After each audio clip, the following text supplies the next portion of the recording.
காமராஜர் என்ன படிச்சார், எம்ஜிஆர் என்ன படிச்சார், கலைஞர் என்ன ஒரு SSLC ஃபெயிலானவர். நம்மளை ஏமாற்ற பார்க்கிறார்கள். இது இந்த ஆங்கிள் என்பது ரொம்ப முக்கியமான ஒரு கோணம். அந்த 10 பேருக்கு அடுத்து 11வது ஒரு ஆளை யாராவது காட்டுறாங்களா? இல்லை. ஆனா படிச்சு வாழ்க்கையில சாதித்தவர்கள் லட்சக்கணக்கானோர் இருக்கிறார்கள். நான் ஏன் அடிபடுகிறேன் என்றால் என் கையில் அதிகாரம் இல்லை, என் கையில் ஆயுதம் இல்லை என்று அல்ல பொருள். அதிகாரம் இருந்தால்தான் பாதுகாப்பு.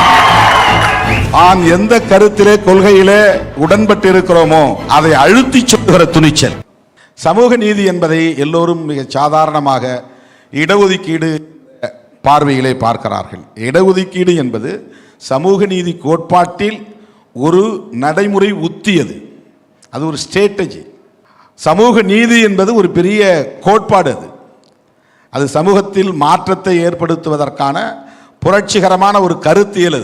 அதை நடைமுறைப்படுத்துவதற்கு கையாளக்கூடிய ஒரு உத்தி தான் இடஒதுக்கீடு.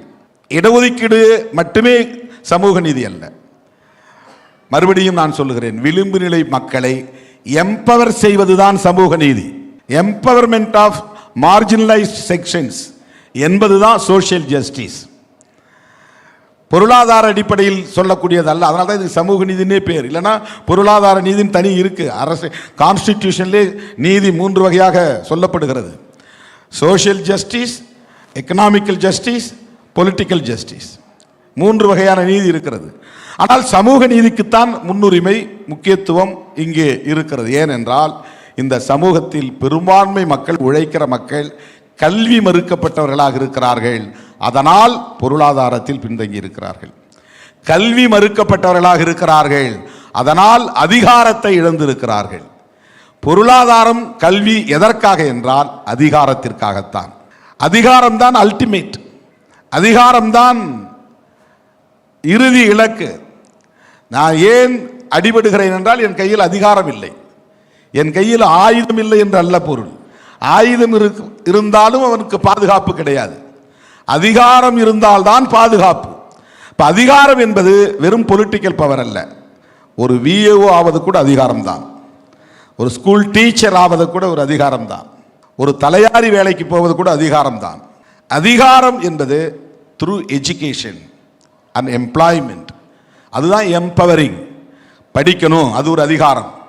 தன்னை குவாலிஃபைடு என்கிற நிலைமைக்கு ஒருவரை தகுதிப்படுத்திக் கொள்ளுதல், அது ஒரு வகையான அதிகாரம். ஒரு கட்சியிலே ஒரு பொறுப்பிலே இருப்பது அதிகாரம். ஆட்சியிலே இருந்தால்தான் அதிகாரம் என்று இல்லை, கட்சியிலே பொறுப்பில் இருப்பது கூட அதிகாரம் தான். ஒரு நிறுவனத்திலே ஒரு முக்கிய பொறுப்பிலே இருப்பது அதிகாரம். அதிகாரம் தான் மனிதர்களுக்கு நம்பிக்கையை தருகிறது, அதிகாரம் தான் மதிப்பை தருகிறது, அதிகாரம் தான் மகிழ்ச்சியை தருகிறது, அதிகாரம் தான் பாதுகாப்பை தருகிறது.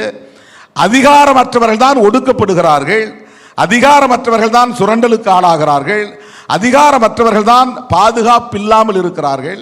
எனவே அவர்களை எம்பவர் செய்ய வேண்டும். எம்பவரிங் மார்ஜினலைஸ்ட் செக்ஷன், அதற்கு மிக முக்கியமான கண்டிஷன், முன் நிபந்தனை எஜுகேஷன், கல்வி. அதனால்தான் அந்த 10 பேருக்கு அடுத்து 11வது ஒரு ஆளை யாராவது காட்டுறாங்களா? இல்லை. ஆனால் படித்து வாழ்க்கையில் சாதித்தவர்கள் லட்சக்கணக்கானோர் இருக்கிறார்கள், கோடிக்கணக்கானோர் இருக்கிறார்கள். ஆகவே ஒவ்வொருவரும் படிக்க வேண்டும். படிப்பதில் ஒரு நோக்கம் இருக்க வேண்டும், அதிலே ஒரு தெளிவு இருக்க வேண்டும்.